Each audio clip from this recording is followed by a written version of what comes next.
fazer uma pergunta, que essa daqui ela é sobre bem direção da Game Designers, e ele é um pouco polêmico, porque eu sempre vejo a galera do Game Design discutindo muito sobre isso, que é o tal do GDD, né? Aquele documento que a galera diz, não, é pouquinha página, mas tem gente, não, fica muito grande, né? Fazer ou não fazer, ainda mais quem tem um estúdio pequeno, né? Porque se a gente for olhar uma empresa grande, cara, de repente por isso faz muito sentido você ter, sei lá, tem um GDD de 300 páginas, 500 páginas, né? Lembro que uma vez eu vi um vídeo umas pessoas da área do AAA, da indústria do AAA, falando que geralmente GDD fica entre 300 e, sabe, pode chegar até 1000 páginas. Falei, cara, como Uhum, assim? Quem que vai ler é esse verdade. negócio, sabe? E aí, para uma empresa pequena, vale a pena fazer ou não fazer? E até que fica meio que uma, sei lá, uma pergunta sobre dinâmica, porque pelo menos eu, quando estou fazendo alguma coisa que eu tenho que entender muito sobre aquilo, algumas vezes anotar no papel, né, nem que seja descrever um pouquinho, faz eu conseguir organizar os pensamentos. Então, eu queria saber se faz Exato. sentido para uma empresa pequena fazer, não fazer, como é que vocês fazem nos Lobos? Cara, eu gosto muito de comentar, quando a gente entra no assunto de documentação de forma geral, é que é importante que a gente pense que não é a ferramenta que faz o time, mas o time que faz a ferramenta. Então, não existe uma pergunta exata.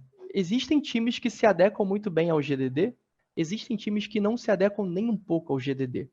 E eu posso falar isso com uma certa propriedade, porque aqui na Nos Loops a gente já passou pelos dois cenários. Quando era só eu e Gabo, a gente, cara, a gente não tinha um GDD. A ideia do Poptara estava totalmente plotada num Miro na vida, né, um super board lá, onde a gente ia botando post-it, a gente ia construindo fluxograma, a gente utilizava outras ferramentas, mas estava tudo lá. Porque fazia sentido estar tudo lá, porque a gente não precisava documentar nada, porque era só eu e ele, era papum. Então, alguma reunião de definição, não tinha outra pessoa no time. Vamos definir aqui, em uma reunião a gente definia e a gente já partir para os nossos afazeres. Então, a gente começou sem GDD. E aí, recentemente, a gente começou a fazer alguns testes com algumas pessoas, principalmente na parte de arte, né? Como eu bem comentei, a gente não tem artista no time, que a gente começou a sentir a necessidade de realmente documentar o jogo, no sentido de, cara, como é que a gente vai apresentar para uma pessoa que não conhece o Poputar e está entrando no nosso time? Então a gente fez um formatinho de GDD bem simplista, né? Ele tem algumas páginas, se não me engano, são 10 a 12 páginas. A gente produziu esse GDD e compartilhou com a pessoa. Obviamente, a gente explicou para ela todo o conceito do jogo, toda a história, a gente continua passando as tarefas, né? Então é importante que a gente tenha esse alinhamento. Mas o GDD, a gente trata hoje ele como uma definição. Tudo que a gente tiver de batida de martelo está lá no GDD, porque ele ajuda, principalmente nesse momento, ele tem ajudado a gente a trabalhar de forma assíncrona. Caso eu tenha alguma dúvida, putz, eu conversei alguma coisa ali com o artista, mas não lembro exatamente o que ele me respondeu.